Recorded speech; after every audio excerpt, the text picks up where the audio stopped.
Salam, this is Hubb'Allah, a writer, thinker, homeschooling mommy from currently residing in the Pakistani Himalayas.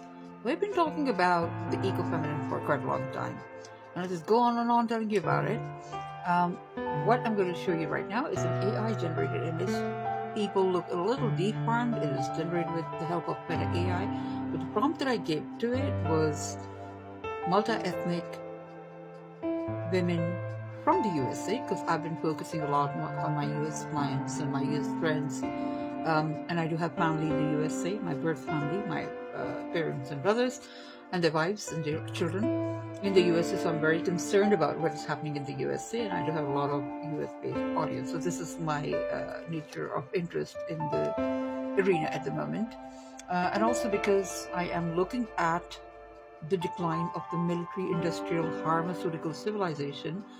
The decline is happening at one end, and its impacts are global, even though the rest of the world has a different kind of economy and culture, but we have all been enveloped, covered up with this mist or fog of the Western military-industrial civilization, and currently it is kind of receding in the West. It's about to collapse, so we're talking about imminent collapse. A lot of people are scared of it, but those are the people who have not been paying attention to the ecological civilization and the emergence of it. I don't want to blame them. There are a lot of people who do not have the ability and the means and the accessibility to be part of the so-called ecological phenomena. Particularly they're scared because this whole environmental movement in itself has been disturbed by eco-modernists, people who have somehow assumed the ecological together, the environmental together with something technologist.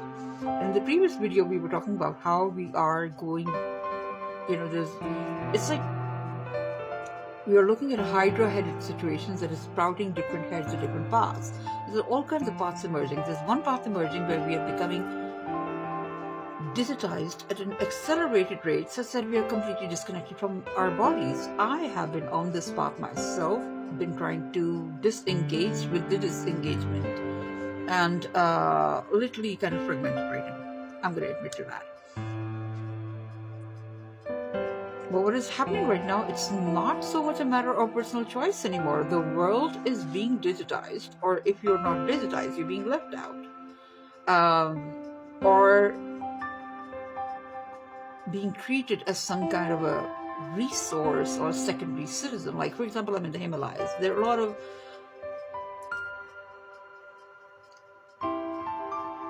there's a multifaceted development that is taking place here. The economy is getting digitized.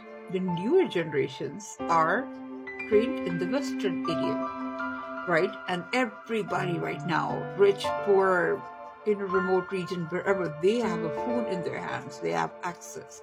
They're creating media. They're creating media like the rest of the world. They're really caught up fast. And in some ways, they're leapfrogging because their content is so unique and the scenery that they have is so enchanting that people are like, I'm going to pay attention to that person in the Himalayas because they got something really unique to talk about. Even if they're talking about things that are really regular, like, for example, somebody is making the kind of music that everybody else in pop culture is making, people are paying more attention to it because these people, in some ways, they look different. So the normal world, the normies world is very intrigued about this culture, these people, and definitely the background. So the moment you point a camera towards all these Himalayan hills and trees, etc., and rivers, people are intrigued. They could be looking at the most mundane thing. They could be looking at average TikTok content. Hold on, you're scaring me. Right, my kid's sitting at my feet, giving me and I'm having lavender tea. The lavender parts actually floating about. I chew on them. Alright. So I prepared this tea myself.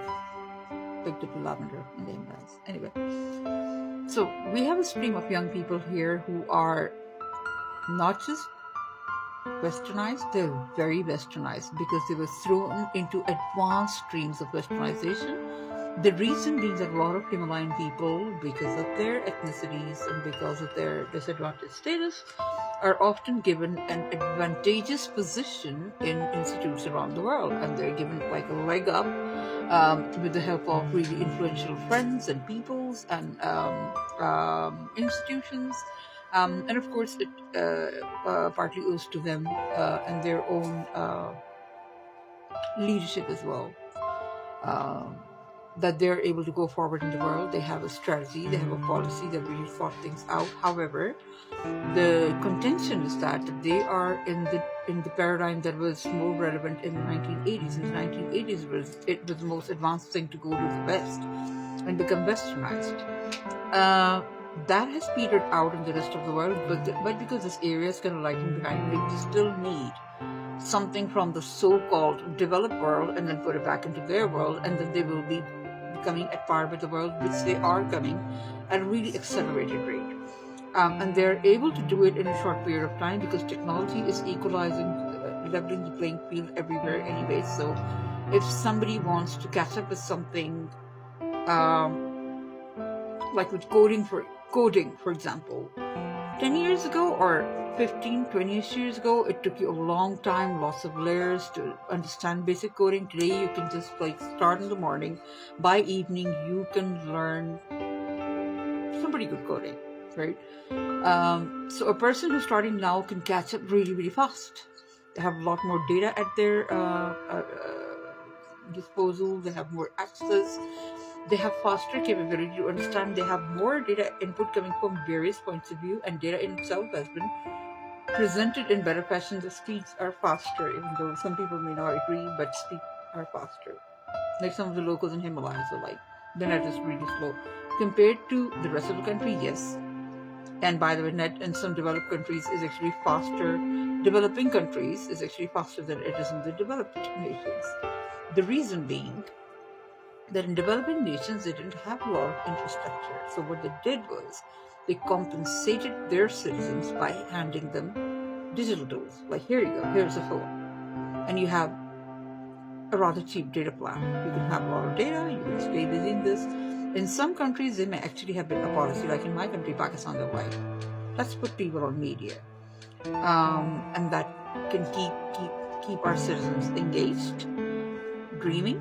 And also because if they want to sort of move forward in some kind of field in this world, probably we cannot build better bullet trains or whatever, but we can certainly build a lot of media, because a lot of people are like, they like to talk, they like to put their artistic imagination.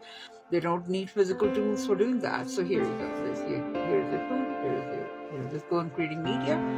One more thing: when you create media, you can create a lot of propaganda. You can create a lot of content. In fact, informational, non-propaganda content as well. The more you create the content and engage people, the more your culture is going to go forward, and it's going to just take over space in the world, mind space. So you're going to influence people. People are going to like you.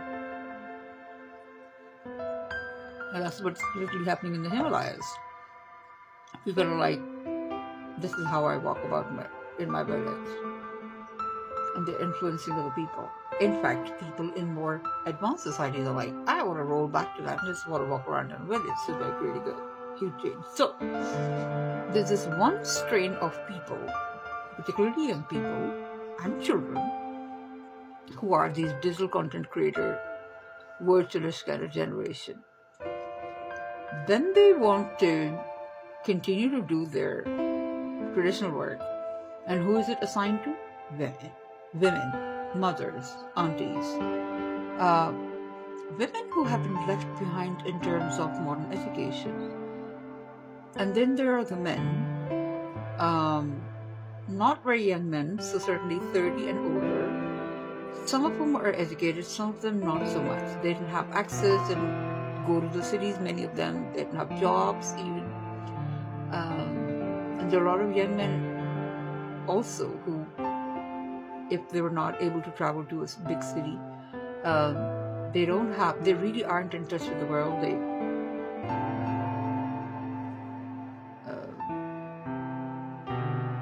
So the women who have been uneducated are put to traditional tasks, and these men are just being turned into handymen. They're setting up cafes, etc. So we have all these strains of development going on. I will be talking more about that in the next video. Stay with me. Thank you.